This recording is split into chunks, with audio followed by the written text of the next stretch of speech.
All right, hello, wine drinking people. It's Tuesday, March 23rd, and we had another marathon weekend of drinking this weekend. Let's start with Saturday's brown bag. One of the highlights, the 2002 Peter Michael Belle Côte Chardonnay. Yes, yet another Peter Michael wine opened up last week. What a stunning week, and this wine was excellent also. Maybe not quite as much of that movie popcorn that the Point Rouge had the night before, but just every bit as much of that juicy tropical fruit and a little more minerality to this one. Thank you, Ray, for bringing the 2002 Peter Michael Belle Côte.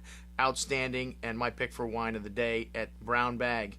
Then on to Saturday night. We co-sponsored a dinner with the Tower Club for the literary festival that was going on.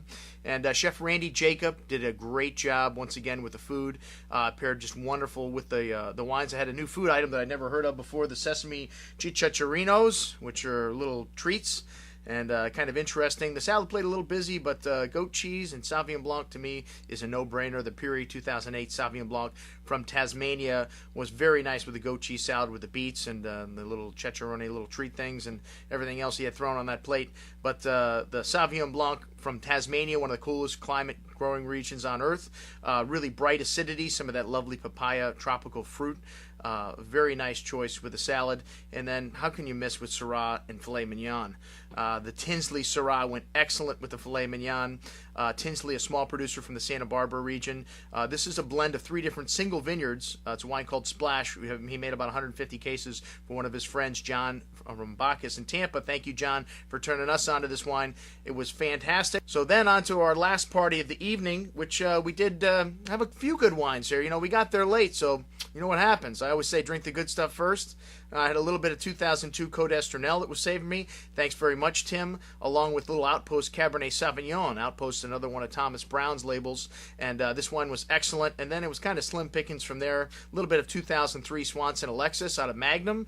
Very nice. The last year they put Syrah in that wine. And then a little bit of Cade Sauvignon Blanc just to clear the palate off before the end of the evening. And then the 2003 Argentera, which I brought, was showing brilliant. This is a new wine from Bulgari. Antinori is a limited partner in this. And 2003 was a hot vintage. Like a lot of things from Tuscany, this wine showing really nice soft tannins. The fruit really nice and soft as well. Some nice black earth truffle kind of notes to it.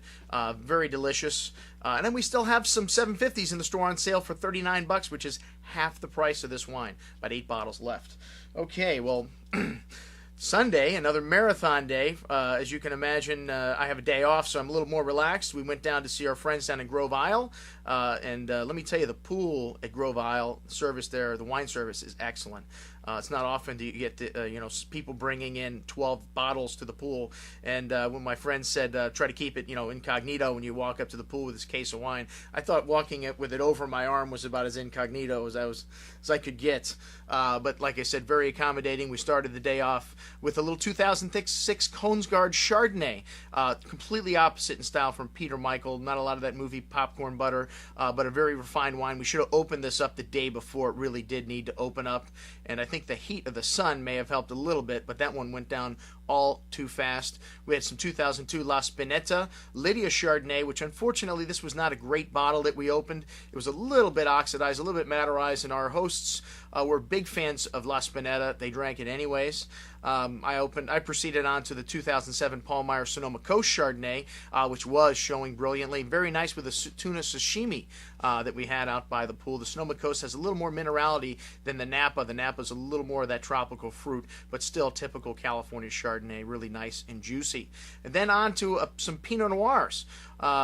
It's always interesting to compare wines from Helen Turley's Marcus and Vineyard with a winery like Martinelli that she consults for. You have the same fruit, the same winemaker, and different labels and considerably different prices. We had the 2003 Marcus and Three Sisters Pinot Noir, which was outstanding. I mean, a huge Pinot Noir. A lot of people critical of her wines because of how big they are, but this wine was balanced, had lovely earth tones to it, lots of minerality, lots of bright raspberry fruit, and lots of refreshing acidity at the end. The Martinelli, another wine that Helen Turley makes, This wine from the Moonstruck Vineyard was outstanding. A little bit more fruity, but it was 2007, a little younger.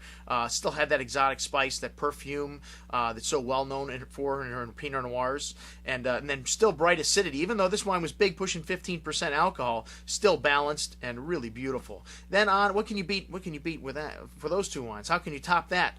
Well, how about some Paul Hobbs Hyde Vineyard from Carneros?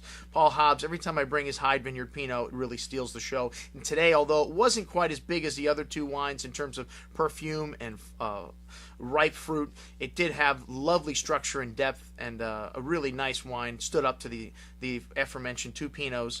And then the 2006 Belglos Gambit Series Pinot, which a big wine at 16% alcohol. This wine does not contain sulfides, and I'm not sure if that was a smart thing, because it seemed like it may have been falling apart just a little bit on the finish, and not quite as forward and concentrated as I remembered the wine when we had it a year ago. This 15.9% alcohol also starting to show a little bit on the finish. We're not done yet, okay? We're just getting warmed up at the pool. Well, it was kind of a long day, a long weekend for me, so I kind of cut things a little bit short. We had to leave by 10:30. The kids had school tomorrow morning the next morning after all. But we had a little bit of the leftovers from the evening before, some 1991 Gianfranco Soldera Brunello. Not a great vintage for Brunello, but this wine was still kind of nice on the second day. And then to finish off the evening, 2005 Starderi Barbaresco, one of my favorite wines. This was my pick for the top wine of the Piedmont a few years ago, and this wine showing some really bright raspberry fruit, some nice rose petal, and some nice tar-like spice that you get out of Barbaresco and Barolo. Super concentrated, super rich, and this wine is still a baby, and sometimes we like babies.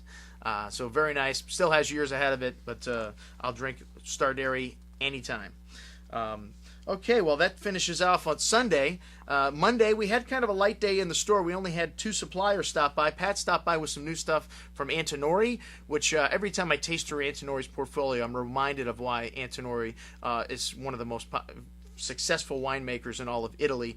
His wines rock. The Vermentino 2008 from his Guadaltasso estate in Bulgari, really light and refreshing, had some little that sweet tart fruit, but finished nice and savory, made you salivate for food. This is one of the things I love about Italian wines, is the way they finish.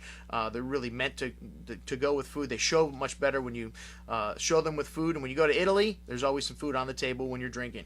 The next wine, we had a little Trevorrow Castella della Sala Chardonnay. This wine is reminiscent of a Polini Montrachet, very white burgundy-like, very focused and concentrated, and a long finish, and excellent. One of the best Chardonnays made in Italy, and somewhat affordable. We'll have the prices on the email text version of all this stuff for all these wines for you. We're still negotiating with Pat a little bit on this. We think he can sharpen his pencil a little bit. Pat, get the pencil out, sharpen it up, okay? Antinori, the Toscano Rosso, which used to be his Villa Antinori Chianti. They changed that to just a Toscano Rosso a few years ago.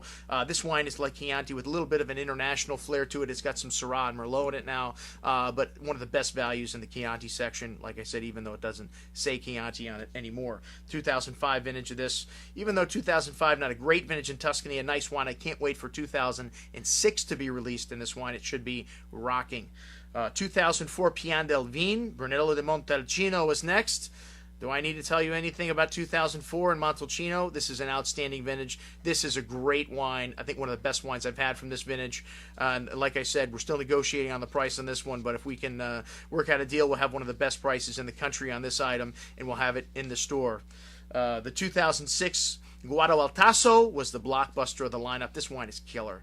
And 2006 in Tuscany and on the Tuscan coast is just amazing. You should have these wines in your cellar. They're wines that need a lot of time. They're big, they're structured, but they're going through their baby fat stage right now. They're kind of showing nice, even though they're still very, very young.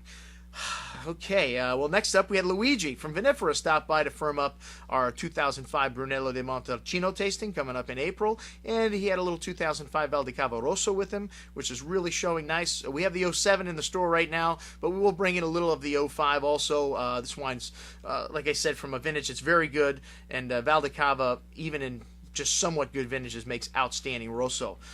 So still showing very nice, and like I said, we'll get that back in the store shortly. What am I trying to sell you today? Well, Today, we're going to plug an event that's coming up next week, which just kind of snuck up on us. It's a tasting from from the wines from Ribera Del Duero. I will be on vacation, so I won't be here, but the rest of the staff, Ward, Cheech, and Flavio, will be on hand, and we've got a guest sommelier coming in for this event. Check it out on today's email. I'm your host, Andrew Lamposone from the Wine Watch. Thanks for watching, and remember, always drink the good stuff first.